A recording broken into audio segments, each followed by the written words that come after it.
রথযাত্রা উপলক্ষে ঘরে তৈরি করে নিলাম জিভে গজা। এর জন্য 1 কাপ ময়দা নিয়েছি, 1 চামচ ঘি, 2 চামচ সাদা তেল, সামান্য নুন দিয়ে ভালো করে ময়াম দিয়ে অল্প অল্প জল দিয়ে একটা শক্ত ডো তৈরি করে নিয়েছি।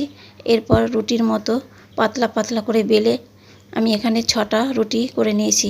তারপর এক একটা রুটির উপর সামান্য ময়দা ছড়িয়ে দিয়ে তারপর সব রুটিগুলি এইভাবে পরপর সাজিয়ে একটা গোল রোল তৈরি করে নিয়েছি।